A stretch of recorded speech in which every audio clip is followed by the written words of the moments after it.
তুমি অন্য কোথাও গিয়ে ঘুমাও। অবাক হলাম, আমার সাথে এমনটা হতে পারে তা অভাবনীয় ছিল না। গেস্ট রুমের দিকে যেতে দেখলাম গেস্ট রুমগুলো তালাবদ্ধ। হতাশ হয়ে সোফার রুমের দিকে পা বাড়ালাম। লাইট অফ করে সোফায় গিয়ে শুয়ে পড়লাম। আমি শুয়ে পড়ার সাথে সাথেই ইফাজের মা এসে বলল, এমন হাতির মতো শরীর নিয়ে সোফায় শুয়ে পড়লে তো সোফা বেশি দিন টিকবে না, অন্য কোথাও গিয়ে শুয়ে পড়ো। এমন কথা শুনে সাথে সাথে শোয়া থেকে উঠে বসলাম। ওনার মুখের দিকে তাকিয়ে বললাম, এখন ফ্লোরে শুয়ে পড়লে বলবেন কার্পেট ছিঁড়ে যাবে। কথাটা বলে সাথে সাথে কিচেনের বাইরে শুয়ে পড়লাম। বড্ড গরম, তাও সহ্য করতে হবে, কিছুই তো করার নেই। মনে মনে শুধু এটুকুই বললাম, এমন ভাগ্য যেন কারো না হয়। ফ্লোরে শুয়ে পড়তে মনে হলো কয়েক বছর আগের একটা স্মৃতি। শিউলি আমার বান্ধবী ছিল। স্কুল শেষে বাড়িতে এসেই শিউলির সাথে পুতুল খেলতাম। একদিন স্কুল থেকে এসে খেয়ে শিউলিদের বাড়ির গেটে যেতে দেখলাম শিউলির বাবা তার মাকে মারতেছে। এটা দেখে আমি চিৎকার করে কান্না করতে থাকি। আমার কান্না শুনে মা বাড়ি থেকে দৌড়ে আসে, এসে চাচার কাছ থেকে চাচিকে আমাদের বাসায় নিয়ে আসে। সেদিন চাচির সাথে সাথে আমিও অনেক কেঁদেছিলাম। আর চাচিকে বলেছিলাম, চাচি তুমি চলে যাও না কেন, এই পাষাণ মানুষটার কাছে কেন পড়ে পড়ে মার খাচ্ছ? চাচি আমার মাথায় হাত রেখে বলেছিল, আমার যে 3টা ছেলে মেয়ে আছে, তাদের ছেড়ে আমি কোথায় যাব বল? প্রত্যুত্তরে আমি বলেছিলাম, চাচি তুমি কাজ করে খাবে, এতে তো তোমার চাচার নির্যাতন সহ্য করতে হবে না। এখন তো তোমার চাচার অত্যাচার সহ্য করি, তোমার চাচার কাছ থেকে গেলে সংসার ভেঙে দিলে তো পরিবার সমাজ সবার মানসিক অত্যাচার সহ্য করতে হবে। চাচির কথাটা শুনে সেদিন কোনো উত্তর দিতে পারিনি, কারণ আমি তো এমন পরিস্থিতিতে পড়িনি। এসব ভাবতে ভাবতে ঘুমিয়ে পড়লাম। হঠাৎ বজ্রপাতের শব্দে ঘুম ভাঙল। ঘুম ভাঙতে দেখলাম জানালাগুলো সব খোলা। দ্রুত উঠে গিয়ে জানালা বন্ধ করলাম। দেয়ালে টানিয়ে রাখা মস্ত বড় ঘড়িটার দিকে তাকাতে দেখলাম ঘড়ির কাঁটাগুলো টিকটিক করে ঘুরছে। সময় তখন 3:25। বৃষ্টির বেগ বেড়ে যেতে আমি বারান্দায় গিয়ে দাঁড়ালাম। বৃষ্টি পড়ার শব্দ চারিদিকে মুখরিত। এমন বৃষ্টি দেখলে কোন মানব না ছুঁয়ে দিতে চায়?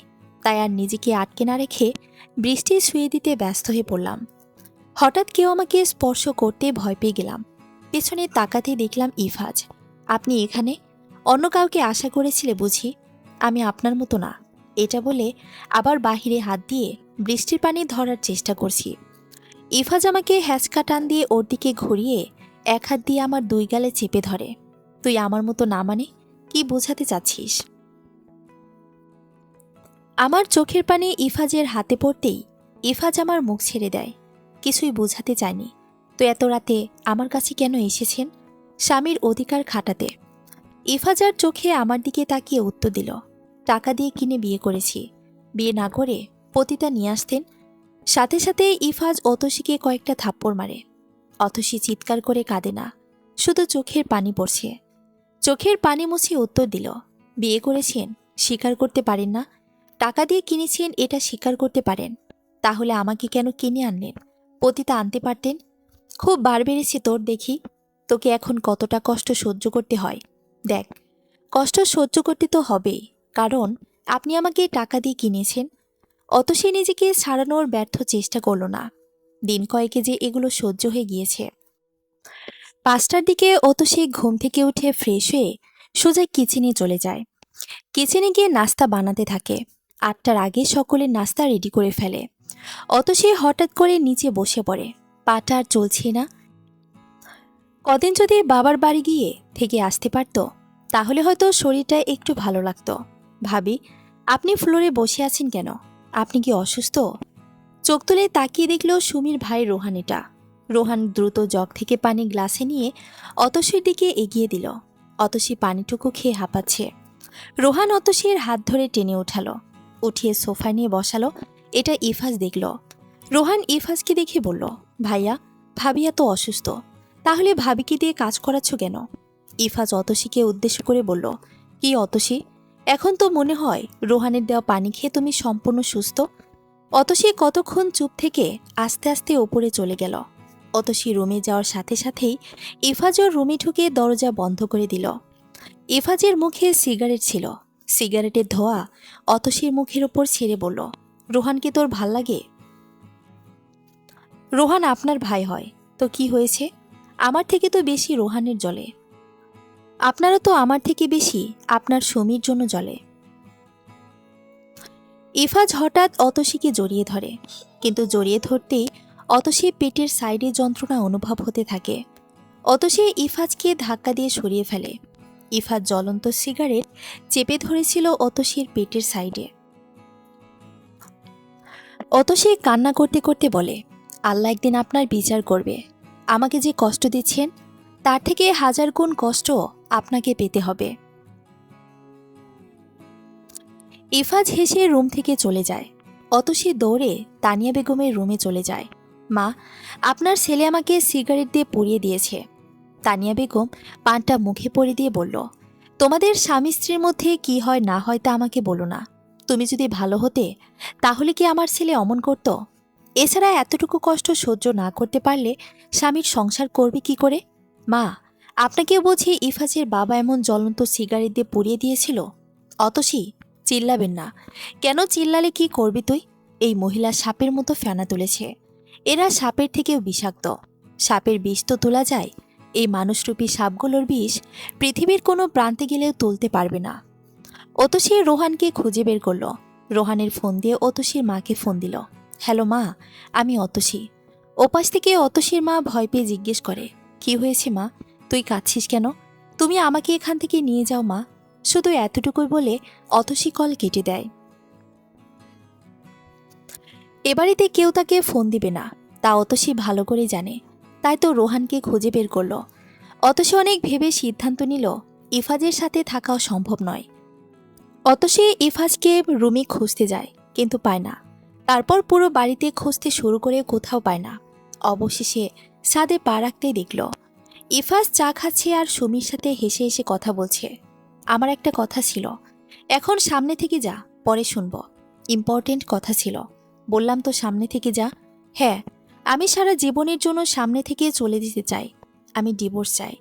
ইফাজ কথাটা শুনে অট্টহাসি দিল। চাটা শেষ করে বলল, 5 লাখ টাকা দিয়ে দাও, আমি ডিভোর্স দিয়ে দেব। এত টাকা আমি পাবো কোথায়? কেন, তোমার বাবাকে বলো। আমার বাবার এত টাকা থাকলে আপনার মতো এত খারাপ একটা মানুষের হাতে আমাকে তুলে দিত না। ইফাজ রেগে চিৎকার দিয়ে বলল, অতসী। অতসী আর পেছন ফিরে না তাকিয়ে দাদিমার রুমে চলে যায়। অতসী দৌড়ে গিয়ে দাদিমাকে জড়িয়ে ধরে কান্না শুরু করে দেয়। দাদিমা বেশ ভয় পেয়ে যায়, তাও অতসীকে কিছু বলেন না।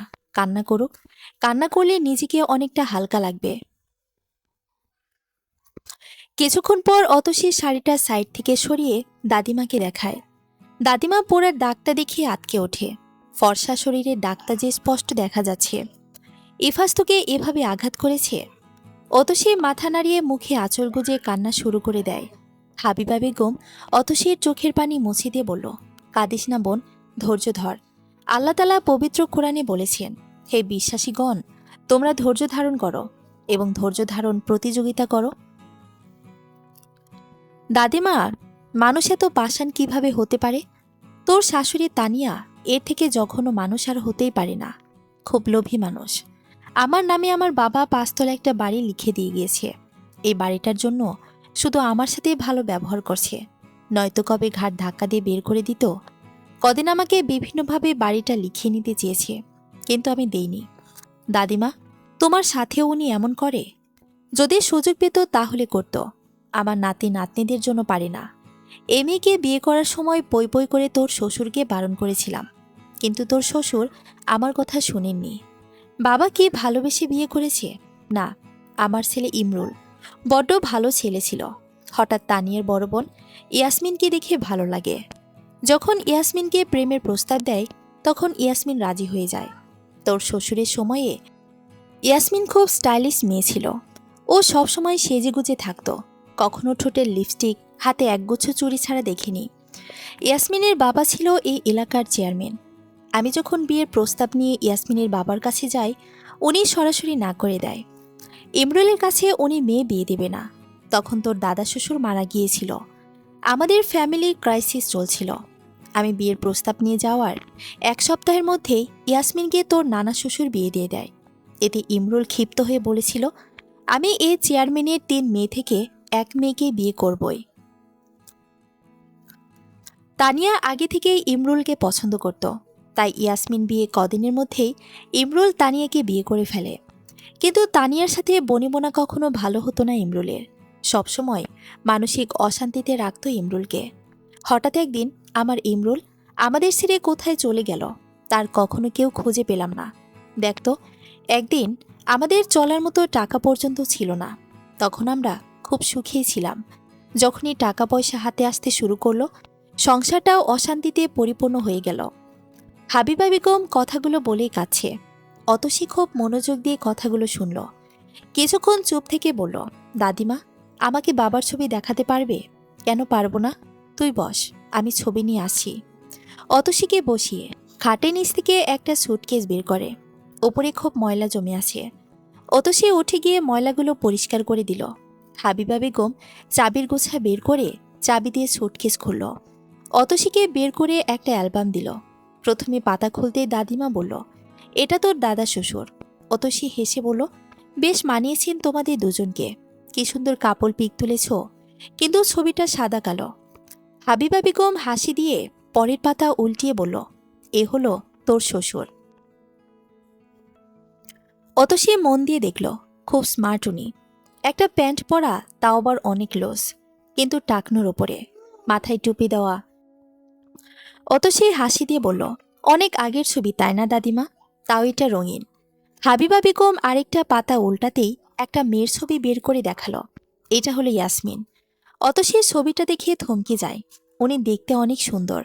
ছবিটার ওপর হাত বুলিয়ে অতসী জিজ্ঞেস করে, আচ্ছা দাদিমা, এখন ইয়াসমিন আন্টি কোথায়?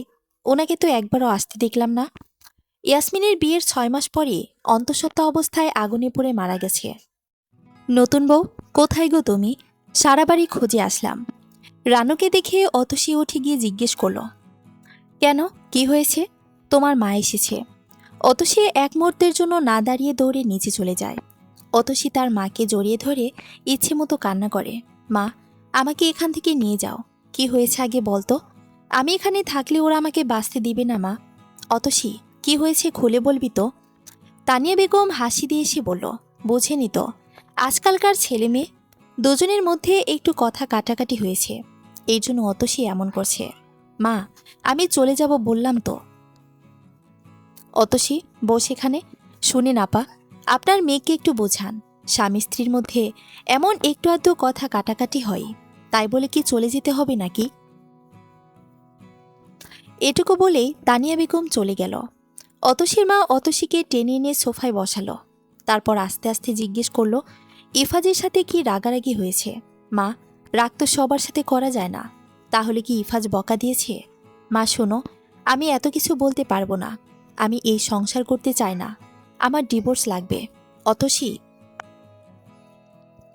মা, জোরে চিৎকার কেন করছো? তুই জানিস তো তোর বাবা অসুস্থ। তো কি, আমি এখানে ওদের অত্যাচারে পচে মরবো নাকি? কত কষ্ট করে বিয়েটা দিয়েছি, বিয়ের কদিন পার না হতেই ডিভোর্সের কথা কেন বলছিস মা? অতসীর শাড়ি সাইডে সরিয়ে পড়ে ফেলা জায়গাটা দেখালো। মা, এটা দেখেও তুমি বলবে এখানে থাকার জন্য? অতসী মার সাথে সাথে ইফাজকে ডেকে সামনে আনে। ইফাজ, আমার মেয়েটা খুব আদর করে বড় করেছি, তুমি এটা কি করেছ? ইফাজ কোনো উত্তর দিচ্ছে না, মাথা নিচু করে দাঁড়িয়ে আছে। উত্তর দিচ্ছ না কেন? আমার পায়ে ধরে আমার মেয়েকে বিয়ে করেছ। এতটা অত্যাচার করবে জানলে তোমার হাতে কখনো মেয়েকে তুলে দিতাম না। আসলে মা, আমি তখন নিজেকে কন্ট্রোল করতে পারিনি। শেষবারের মতো মাফ করে দিন, আর কখনো এমন হবে না। ইফাজকে অতসীর মা অনেক কথা বলল। ইফাজ এমনভাবে ক্ষমা চাচ্ছে, ক্ষমা না করেও কোনো উপায় নেই। অতসীকে সামনে নিয়ে অতসীর মা বসে আছে। মারে, জন্ম, মৃত্যু, বিয়ে জীবনে একবারই হয়। এই সংসারটায় ভেঙে গেলে কলঙ্কটা তোর গায়ে মাখবে। ইফাজ ছেলে মানুষ, সে আবার বিয়ে করে নেবে, কিন্তু তোর যদি বিয়ে হয়, তাও সারা জীবন শুনতে হবে তোর আগে বিয়ে হয়েছে। আর সমাজের মানুষই বা কী বলবে? তুই একটু মানিয়ে নে মা। মা, আমি আর তো বিয়ে করব না, লেখাপড়া করব, নিজের পায়ে দাঁড়াবো, চাকরি করব, তোমাদের অনেক সুখে রাখবো। দেখো, আমি জীবনে কখনো বিয়ে করব না। নিয়ে যাও না মা তোমার সাথে। অতসী, বিয়েটা ছেলে খেলা না, নিজেকে ওদের সাথে মানিয়ে নে। মা, তুমি এমনভাবে কি করে বলতে পারো? আমি এখানে ভালো নেই। আচ্ছা, এবারই শেষ। এরপর যদি ইফাজ কিছু করে তাহলে আমি নিজে তোকে বাসায় নিয়ে যাব। অতসী মায়ের সাথে আর কোনো কথা বলল না, দৌড়ে ছাদে চলে যায়। ছাদের এক কোণে বসে বসে কাঁদছে, বেশ যন্ত্রণা করছে পুরা জায়গাটাতে। অতসী বসে বসে গাছের পাতা একটা একটা করে ছিঁড়ছে, সব রাগ যেন এই গাছগুলোর উপরেই ঝাড়ছে। হঠাৎ বাতাস আসতেই চুলগুলো খুলে উঠতে শুরু করলো। হাত খোপা করা ছিল, তাই সহজে চুলগুলো খুলে গেল। আস্তে আস্তে বাতাসের বেগ বাড়তে থাকে। অবাধ্য চুলগুলো হুমড়ি খেয়ে সে মুখের উপর পড়েছে। চুলগুলো সরানোর ব্যর্থ চেষ্টা অতসী করছে না। সরালে বা কি হবে, আবার তো অবাধ্য হয়ে মুখের উপরই এসে পড়বে। অবাধ্য চুলগুলোর মতো নিজের জীবনটাও হয়ে গেছে। বারবার ইফাজ নামক কালো অধ্যায় থেকে বের হতে চাইলেও বের হতে পারছে না। বৃষ্টির ছোঁয়া কল্পনার সুতো ছিঁড়ে বেরিয়ে আসলো অতসী। বৃষ্টি হচ্ছে। নিজের দেহ পুড়ে যাওয়ার যন্ত্রণা, মনের বিশাল ক্ষত হওয়ার যন্ত্রণা, চোখের অবাধ পানি সব বৃষ্টির সাথে মিশে একাকার হয়ে গেছে। অতসী উঠে নিচের দিকে তাকালো। মাটির ভেজা গন্ধে চারপাশ ভরে গেছে। অতসীর বেশ বৃষ্টি পছন্দ। যখন বাবার বাসায় ছিল তখন বৃষ্টি আসলেই রান্না করতে খুব ইচ্ছে করত। যদিও অত ভালো রান্না করতে পারত না, তাও 3 বোন মিলে মজা করে রান্না করত। খেতে যেমনই হোক, রান্না করতে ভালো লাগতো। কিন্তু এগুলো সবই এখন স্মৃতি। নির্দিষ্ট একটা বয়সে মেয়েরা হয়তো বাবা মায়ের কাছে বোঝা হয়ে যায়। এই পরিস্থিতিতে দাঁড়িয়ে এমনটা মনে হওয়া কি কম্য নয়? নিজেকে নিজেই প্রশ্ন করে আকাশের দিকে তাকিয়ে নিচে বসে পড়ে। পাশে একটা চেয়ার ছিল। চেয়ারে মাথা ঠেকিয়ে অতসী চোখ বন্ধ করে আছে। বৃষ্টি ছেড়েছে প্রায় 1 ঘন্টা হয়ে গেছে, এখনও রান্না বসানো হয়নি। বাসায় এত মেহমান, করো কি, কোনো কাণ্ডজ্ঞান নেই? রেনুকে ডেকে কথাগুলো শুনিয়ে দিল তানিয়া বেগম। আপনি তো নিষেধ করেছেন আমাকে রান্না না করার জন্য, নতুন বউকে বলেছেন রান্না করার জন্য। তাইলে মহারানী এখন কোথায়? আমি খুঁজেছি, পাই নাই কোথাও। এখন আপনি খুঁজে দেখেন। ওর রুমে গিয়ে দেখ, পরে ঘুমাচ্ছে হয়তো মহারানী। গিয়েছিলাম, সুমিয়াপার ইফাজ দাদাভাই ছাড়া আর কেউ নেই। কি বলিস, মরে টরে গেল নাকি? এ বাড়িতে মরলে আবার ঝামেলা, কেস টেস হবে, পুলিশ এসে জেরা করবে। আপদ একটা আজকে মা নিয়ে গেলেও শান্তি পেতাম। এগুলো বলতে বলতে তানিয়া বেগম ইফাজের রুমের দিকে ছুটে গেল। রেনু চুপটে করে দাঁড়িয়ে আছে। এই মহিলার ভেতরে কি মনুষ্যত্ব আছে? বারবার প্রশ্ন জাগছে মনে। মেয়েটা মরে গেলে কিছু যায় আসে না, কিন্তু থানা নিয়ে যত ভয়। এদের কি মৃত্যু হবে না নাকি কখনো? রানু খুব ভয় পেয়ে গেল, মেয়েটা কোথায় গেল। খুঁজে না পাওয়া অব্দি শান্তি হবে না তার। তানিয়া বেগম রুমে ঢুকতে দেখে সুমি ইফাজের হাত ধরে বসে বসে মুভি দেখছে। তানিয়া বেগমকে দেখে সুমির রিয়াকশন ছিল যদি পারত, তাহলে তানিয়া বেগমকে ঠাস করে একটা থাপ্পড় বসিয়ে দিত। কত নাটক করে ইফাজকে নিজের করে পেয়েছিল। এই মহিলাটা এসে এখন দিবে সব মাটি করে। তানিয়া বেগম সুমির দিকে কিছুক্ষণ তাকিয়ে ইফাজকে বলল, তোর বউ কোথায় জানিস? ইফাজ উত্তর দেওয়ার আগেই সুমি উত্তর দিল, তোর বউ? কেমন শব্দ ফুপ্পি, মেয়েটার একটা নাম তো আছে, ওইটা বলে ডাকতে পারো। ইফাজ খুব শান্তভাবে উত্তর দিল, হবে হয়তো কোথাও। রানু তো খুঁজলো, পায়নি কোথাও। এবার ইফাজ সুমির হাত জোড়ে ছাড়িয়ে নিয়ে খুঁজতে চলে যায়। ইফাজ সব জায়গায় খুঁজে ছাদে যায়, কিন্তু ছাদেও পায় না। না পেয়ে চলে আসতে যাবে, ঠিক তখনই চোখ যায় সাইডে চেয়ারের দিকে। ইফাজ দৌড়ে গিয়ে অতসীকে ধরতেই অতসী নিচে পড়ে যায়। ইফাজের সাথে সাথে তানিয়া বেগমও ছাদে এসেছে। অতসীকে এভাবে পড়ে যেতে দেখে তানিয়া বেগম বলল, ইফাজ, মেয়েটা মরে গেল নাকি? মরে গেলে লাশ বাগানে পুঁতে ফেল। কথাটা শুনেই ইফাজ জোরে চিৎকার করে বলে, স্টপিড মা, কি আবল তাবল বকছ? ইফাজ অতসীকে কোলে তুলে নেয়, দ্রুত রুমে নিয়ে গিয়ে বেডে শুয়ে দেয়। ইফাজ অতসী শরীর ভেজা, তো গায়ে ময়লাও লেগে আছে। এ বেডের কাবার তো নষ্ট হয়ে যাবে ইফাজ। ইফাজ বেশ রেগে বলল, একটা মানুষ এভাবে অসুস্থ হয়ে পড়েছে, আর তুমি ভাবছো বেড কাভার নষ্ট হয়ে যাবে? ইফাজের এমন ব্যবহার দেখে তানিয়া বেগম রেগে রুম থেকে বের হয়ে যায়। মুখে ভালো করে পানি ছিটাতেই অতসীর জ্ঞান ফিরে আসলো। অতসীর জ্ঞান ফিরে আসতে উঠে বসার চেষ্টা করে। চোখ খুলে চারপাশে চোখ বোলাতেই দেখে কেউ নেই। একটু নড়েচড়ে শুতে শরীরে প্রচণ্ড জ্বর অনুভব হলো। নিজের দিকে তাকাতে দেখল ড্রেস চেঞ্জ করা। ব্লু কালারের একটা শাড়ি শুধু জড়িয়ে পেঁচিয়ে রেখে চলে গেছে কেউ। টেবিলের উপর ওষুধগুলো রাখলাম, ইচ্ছে হলে খেয়ে নিও। অতসী ইফাজের দিকে তাকিয়ে বলল, আমার ড্রেস চেঞ্জ করেছে কে? ইফাজ কিছু একটা ভেবে উত্তর দিল, বউ যেহেতু আমার, মানুষকে তো আর ছতে দিব না। আর সরি, আমি শাড়ি পরাতে পারি না, তাই শুধু পেঁচিয়ে দিলাম। আমাকে উঠিয়ে আনলেন কেন? আর এত কদরই বা করছেন কেন? সেই উত্তর তোমাকে দেওয়ার প্রয়োজন মনে করি না। অযথা কথা বলে ফালতু সময় নষ্ট করতে চায় না। সেম। ও হ্যালো, কি বললে তুমি? আপনি যেটা বলেছেন সেটাই। আমি কি বলেছি মনে করে দেখুন। বড্ড বেয়াদব মেয়ে তুমি। ছেড়ে দিন, আদবে ভরপুর কাউকে বিয়ে করেন। এই শোনো, তোমার সাথে কথা বলার সময় আমার নেই, আমার কোনো ইন্টারেস্ট নেই। নিজেকে আয়নায় দেখেছ? আপনি এতদিন বলেননি তো, তাই দেখিনি। ইফাজ আর কোনো কথা বলল না। কপালে কয়েকটা ভাঁজ ফেলে অতসীর দিকে বিরক্ত নিয়ে তাকিয়ে চলে গেল। নতুন বউ ডাকটা শুনে চোখ মেলে তাকালো অতসী। রানুকে দেখে মুখে হাসি ফুটল তার। কেমন লাগছে এখন? এই তো ভালো। আমাকে একটা হেল্প করুন তো। রানু বেশ আগ্রহ নিয়ে জিজ্ঞেস করল, কি? বলে ফেলো।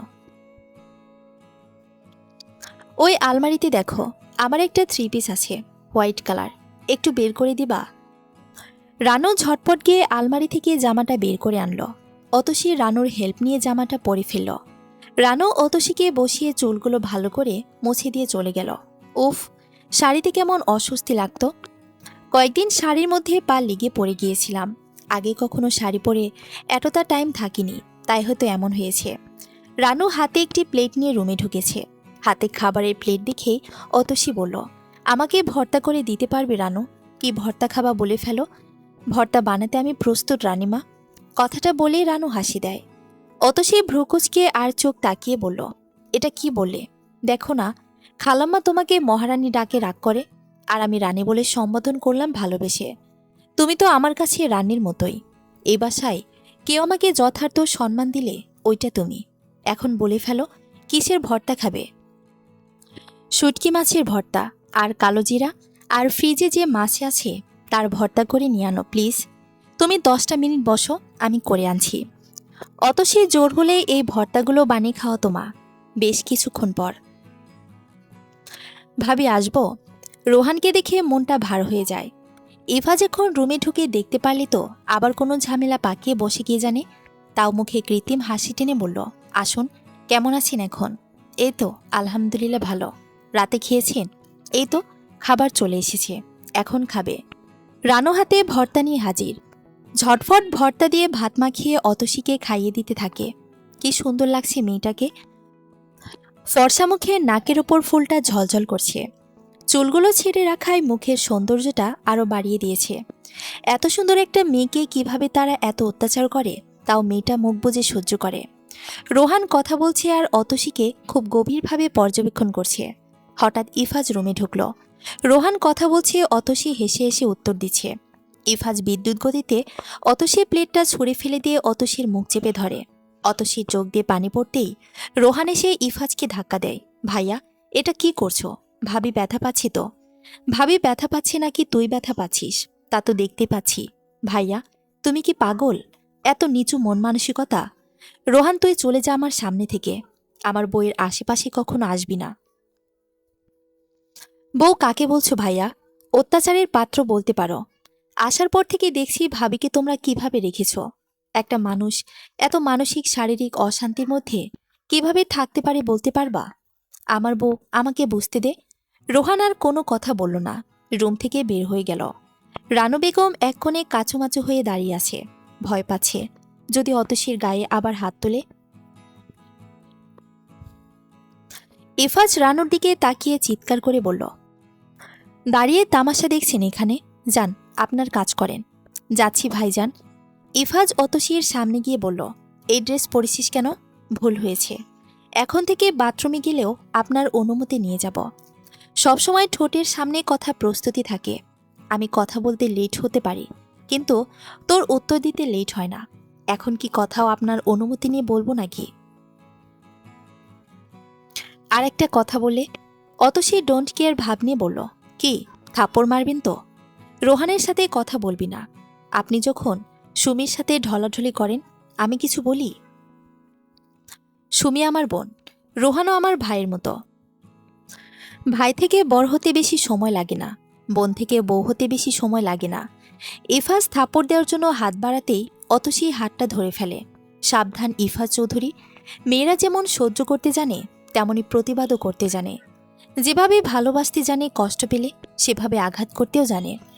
কিন্তু মেয়েরা তো মায়ের জাত, তাই সবসময় তাদের অগ্নিরূপটা দেখায় না। এমন কিছু করবেন না যাতে আমি আমার ভালোবাসা ভুলে গিয়ে আঘাত করার জন্য অগ্রসর হই। মুখে কথা ফুটে বেশ, তাই না? তো কি করবেন? সময় হলে সব দেখবি, কি করি আর না করি।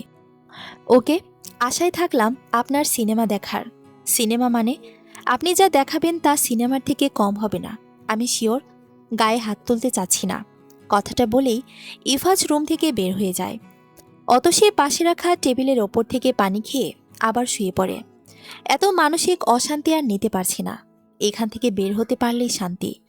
বেশ কয়েকদিন কেটে গেল। রোজ সকালে ঘুম থেকে উঠে নাস্তা বানানো, গোষ্ঠীশুদ্ধ লোকের সকল কাজ করে দেওয়া, দুপুরে রান্না সবাইকে খাবার খাওয়ানো, আর রাতে ক্লান্ত শরীরে একটা অমানুষের শয্যা সঙ্গী হওয়া, কারণে অকারণে কথা শোনা আর শারীরিক অত্যাচারের মধ্য দিয়ে অতসী নিজেকে মানিয়ে নেওয়ার অনেক চেষ্টা করছে। তাও কেন জানি অমানুষগুলোর সাথে নিজেকে মানিয়ে নিতে পেরে উঠছে না। সহ্যকর সহ্যকর শুনতে শুনতে কান ঝালাপালা হয়ে গেছে। নায়িকাদের মতো ছাদে বসে বসে যে ঢং করছো, তো বাসার কাজ করবে কে? কথাটা শুনে পেছনে তাকিয়ে দেখলাম সুমি। আমি নায়িকা হলে তো তুমি খলনায়িকা মিলিয়েছ ভালো। তোর মতো বেয়াদ্দপ মায়া আমার বাপের জন্মে দেখিনি। নাও, তোমার জন্মে দেখে নাও। যা, নিচে গিয়ে কাজ কর। তোমার খায়ও না, তোমার পড়িও না, তাহলে তোমার কথা শুনবো কেন? তুমি তো এ বাড়িতে এসে জুড়ে বসেছ, এই যে আসছো, আর যাইও না। তুই আমাকে কি বললি?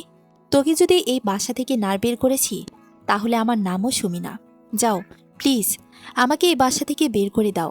আমি নরক থেকে বের হতে চাই। সুমি দৌড়ে নিচে চলে গেল। আমিও আস্তে আস্তে নিচের দিকে যেতে থাকলাম।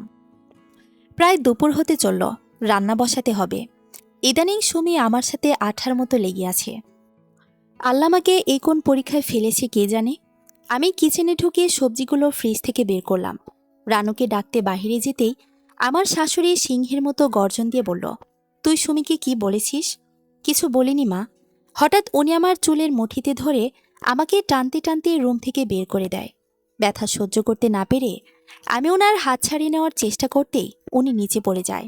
নিচে পড়ে জোরে চিৎকার দিয়ে কান্না শুরু করে দেয়। মায়ের কান্না শুনে ইফাজ দৌড়ে রুম থেকে বের হয়ে আসে। ইফাজ বের হয়ে ওনাকে উঠিয়ে রুমে নিয়ে যায়। আমি এখনও দরজার বাইরে বসে বসে কাঁদছি। বেশ কিছুক্ষণ পর ইফাজ এসে আবার চুলের মুঠিতে ধরে টানতে টানতে বলল, আমার মাকে মেরে আবার নাটক করছিস? গেটের সামনে মেইন রাস্তায় ধাক্কা দিয়ে ফেলে দিয়ে যায়। তোর সাহস দেখে আমি অবাক হচ্ছি। তুই আমার মাকে মেরেছিস। আমার বাসায় তোর আর কোনো জায়গা হবে না। সময় মতো ডিভোর্স লেটার পেয়ে যাবে। আমি ওনাকে মারিনি, উনি তো আমার মায়ের মতো। তোর আর কোনো নাটক আমি দেখতে চাই না। ইফাজ দারোয়ানকে বলল গেট লাগিয়ে দিতে। দারোয়ান গেট লাগিয়ে দেয়। আমি চোখ মুছিয়ে বসা থেকে উঠে পড়ি। পাশে স্যান্ডেলও নেই। এই রোদে রাস্তা গরম হয়ে আছে। একটা পা ফেললে মনে হয় পাটা পুরো নিচ দিয়ে পড়ে যাচ্ছে। তাও এসব যন্ত্রণা মনের যন্ত্রণা থেকে তুচ্ছ মনে হচ্ছে। অতসী বাড়ির ভেতরে ঢুকেই মা বলে চিৎকার দিয়ে মাটিতে বসে পড়ে। অতসীর মা দৌড়ে এসে মেয়ের এই অবস্থা দেখে অবাক হয়ে যায়। অতসীকে রুমে নিয়ে যায়। অতসীর মা সাথে সাথে অতসীকে জিজ্ঞেস করে কি হয়েছে। অতসী কিছুক্ষণ চুপ করে থাকে। চুপ করে থাকতে দেখে শিমু নীলু দুজনেই নিষেধ করে এখন কিছু জিজ্ঞেস করার জন্য। অতসীকে ওয়াশরুমে দিয়ে বাহিরে দাঁড়িয়ে আছে নীলু। অতসীর মা ইফাজকে ফোন দিয়ে ঘটনাটা জানতে পারল, কিন্তু অতসীর মায়ের বিশ্বাস হচ্ছে না অতসী এমন কাজ করবে। না, কখনোই না। অতসী কখনো বড়দের গায়ে হাত তুলবে না। সে যতই অপরাধ করুক না কেন, মেয়েকে ছোট থেকে বড় করেছে, কখনো তো এমন হয়নি। অতসীকে আদর করে ডেকে যে কাজটা দিত তা কষ্ট করে হলেও করে দিত। যা বলতো তাই শুনত। বড় হয়ে ও কোনো কাজের অবাধ্য হয়নি। অত লক্ষ্মী মেয়ে কি কখনো কাউকে মারার মতো কাজ করতে পারে? রাতে হঠাৎ অতসী জ্ঞান হারিয়ে ফেলে। শরীরটাও দুর্বল। তাই বাসায় একটা ডাক্তার ডাকল। ডাক্তার এসে চেক আপ করার পর যা বলল তার জন্য কেউই প্রস্তুত ছিল না। উনি প্রেগনেন্ট, প্রায় 3 মাস হয়ে যাচ্ছে। ওনার খাওয়া দাওয়াতে অনেক অবহেলা করেন, ঠিকমতো পুষ্টিকর খাবার খাওয়াবেন। আর কিছু টেস্ট লিখে দিয়ে গিয়েছি, তা করাতে ভুলবেন না। কথাটা শুনে অতসীর চোখ দিয়ে স্রোতের মতো পানি গড়িয়ে পড়ছে। এতটা কেয়ারলেস, নিজের ভেতরে ছোট্ট একটা প্রাণ বেড়ে উঠছে, তা একটু ঘুণাক্ষরে টের পায়নি। ওই পাষাণ অত্যাচারী বংশের বাচ্চা হওয়ার থেকে না হয় ভালো ছিল। গর্ভের কলঙ্ক এটা। অতসী কথাটা শুনে জোরে চিৎকার করে ওঠে, মা, ও আমার সন্তান। ওর পিতার পরিচয় যাই হোক না কেন, আমি ওর মা। এই সন্তান রেখে কি করবি? তুমি যখন আমাকে গর্ভে ধারণ করেছিলে, তখন কি একবারও ভেবেছিলে আমাকে তোমার পেটে রেখে কি করবে? তুই আর এই বাচ্চাটা এক নয় অতসী। অতসী খুব আগ্রহ নিয়ে জিজ্ঞেস করল, কেন? তোর বাবার সাথে বরাবরই আমার সম্পর্ক ভালো ছিল, আমাকে অনেক যত্ন নিত। সেখানে ইফাজ তোর ছায়াটাও সহ্য করতে পারে না। তারপর তোরা দুজনের ডিভোর্সের কথা ভাবছিস। ডিভোর্স হয়ে গেলে বাচ্চাকে খাওয়াবি কি? আল্লাহ কাউকে সৃষ্টি করলে তার রিজিকও দিয়ে দেয়। আল্লাহ সবার রিজিকের মালিক। তোমাকে এগুলো না ভাবলেও চলবে। তাও সে তো আমাদের ঘাড়ে এসে পড়বি। মা চিল্লিয়ে, কি হবে? আমাদের ঘাড়ে তো চেপে বসবি। ডিভোর্স তো হলোই না, তার আগে তোমার এত চিন্তা। মেয়ের হলে বুঝবি কত জ্বালা। তার থেকে ভালো ডিভোর্সের প্রয়োজন নেই। বাচ্চাটা হলে দেখবি সব ঠিক হয়ে যাবে। হয়তো বাচ্চাটা তোদের সম্পর্ক আবার জোড়া লাগাতে পারে। মা, হয়েছে, অনেক বলেছ। এখন আমার সামনে থেকে চলে যাও।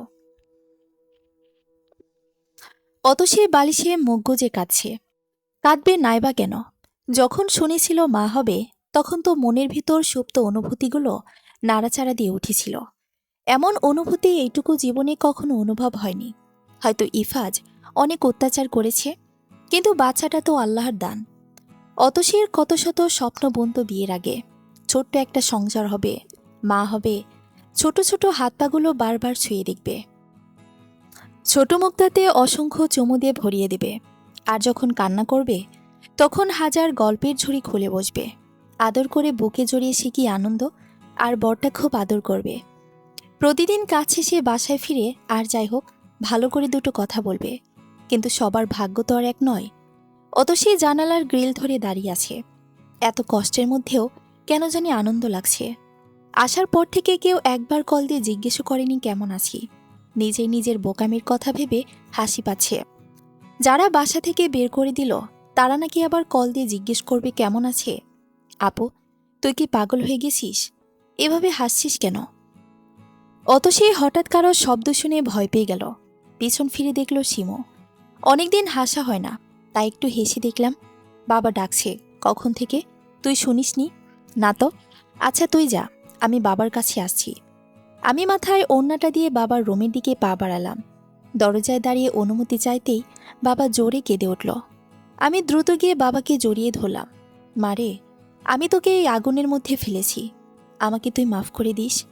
তোমার কোনো দোষ নেই বাবা, আমার ভাগ্যে যা ছিল তাই হয়েছে। কোনো বাবা মাই চায় না তার সন্তান কষ্টে থাকুক। তুই আর ওই বাড়িতে পা রাখিস না মা। নিজে তো কামাই করতে জানো না, আবার মেয়েকে বলছো শ্বশুরবাড়ি না যেতে। 2টা মেয়ে আছে, বিয়ে দিতে হবে, সেই খেয়াল কি আছে তোমার? মা বাবাকে কেন বকছো?